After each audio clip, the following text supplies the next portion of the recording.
झूठी खाते हैं चांद की कस्में, झूठी खाते हैं चांद की कस्में और सितारे से झूठ बोलते हैं। वाह। झूठी खाते हैं चांद की कस्में और सितारे से झूठ बोलते हैं। खिड़कियों में दिए जलाते नहीं, खिड़कियों में दिए जलाते नहीं, अपने कमरे से झूठ बोलते हैं। बेटियों को वबा समझते हैं, बेटियों को वबा समझते हैं और बेटे से झूठ बोलते हैं। पहले खुद गोलियां चलाते हैं, फिर जनाजे से झूठ बोलते हैं।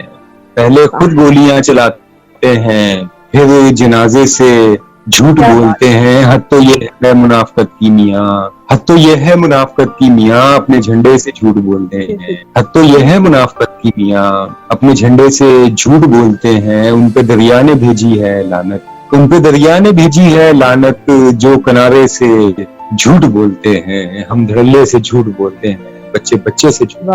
बहुत खूब, बहुत बहुत ही हस्बेहाल।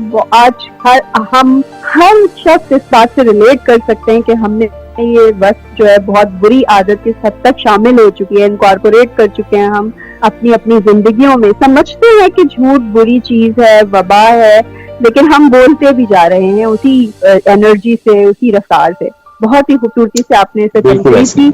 आज हमारे सामईन भी काफी खुश हो रहे होंगे, उनकी एक तो मुराद पूरी हो गई, दूसरी आपने हमें ना सिर्फ अपने अच्छे अशार सुनाए बल्कि इतनी अच्छी गुफ्तगू की है जिसमें एक मुताले की अक्कासी है, रिसर्च है, काफी वसी मुताले की आपने इसमें जो है वो मिलाई है, शराकत की है। तो बहुत खूब और बहुत शुक्रिया। अच्छा, आपने कहा कि अभी आपका एक नया अफसानों का मजमुआ आ रहा है, काफ कहानी, और उसके भी शायद बाद में ऊन का कुत्ता, अगर मैं सही हूँ तो ऊन का कुत्ता भी उसके बाद है, काफ कहानी के बाद है।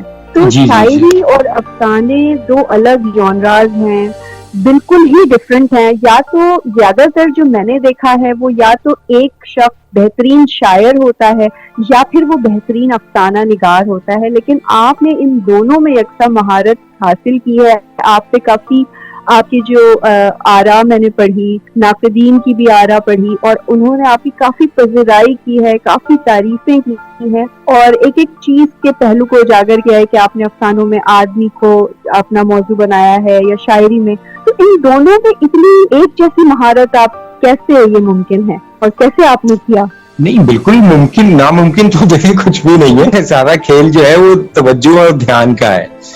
जब आप किसी भी सिस्टम को तवज्जो देते हैं तो एक वक्त आता है कि आप उस पर फिर एतबार हासिल कर लेते हैं ना, आप तो इस लायक हो जाते हैं कि आप उस पर। तो शुरू से ही किताबों से मोहब्बत थी, हमेशा से मैंने किताबों से, मैं तो कभी बचपन में भी खिलौनों से खेला ही नहीं, अब तो किताबें ही पढ़ते थे और किताबें ही थी बस। वो लड़कपन में कभी क्रिकेट हमने खेली होगी, और ना वो छोटे बच्चे होते हैं जो उनको फरमाइश करते हैं कि किताब मैं खिलौना ये लेना, ये चाहिए, वो चाहिए।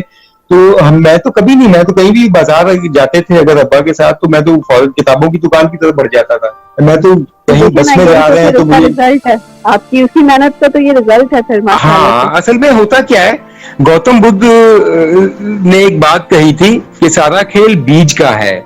यही पानी जो है, यही मिट्टी, यही पानी, ये गन्ने के खेत को भी सैराब करता है, इमली के पेड़ को भी सैराब करता है और करेले की बेल को भी सैराब करता है। लेकिन कैसी अजीब बात है कि गन्ना मीठा होता है, करेला कड़वा होता है, इमली खट्टी होती है। तो जिसका जो बीज होगा वो वैसा ही बनेगा, चाहे किसी भी मिट्टी में डाल दें उसे, चाहे कहीं भी उसको कोई सा भी पानी आप दे दें, पानी तो वही है, मिट्टी तो वही है। तो लेकिन जो बीज है, ये चीजें आपके आने से पहले, इस दुनिया में आपको भेजने से पहले तलब प्लान कर रखी होती हैं। तो आज मैं देखता हूँ, मैं आज 40-42 साल मेरी एज हो गई है, किताबें मेरी आ चुकी हैं इतनी सारी। लेकिन ये तो बहुत कम एज है इतनी किताबों की तस्नीफ के लिहाज से। जब मुझे पता चला था आपके बारे में तो मैं समझ रही थी कि आप काफी बड़े होंगे उम्र में ना। फिर मैंने आपकी डेट ऑफ बर्थ भी देखी तो मुझे तो काफी शर्मिंदगी हुई कि आप मुझसे कुछ खास ज्यादा बड़े नहीं हैं, लेकिन अब तक मैं कुछ ऐसा कारनामा अंजाम नहीं दे सकी, लेकिन यकीनन इसके पीछे आपकी बचपन की मेहनत, जैसे कि आप कह रहे हैं कि आप एक वोरेशियस रीडर थे और ऑब्जर्वेशन स्किल्स भी आपकी मुझे लगता है कि काफी ज्यादा गहरी हैं, और ये कभी कभार गॉड गिफ्टेड भी होता है। तो गॉड गिफ्टेड कहता हूँ मैं तो कोई क्रेडिट लेता ही नहीं बहन मेरी। ये तो अल्लाह ताला ने बनाया, उसने ड्यूटी लगाई है, हम तो ड्यूटी कर रहे हैं, हमारी तो ड्यूटी है, उसने कहा कि करना है ये।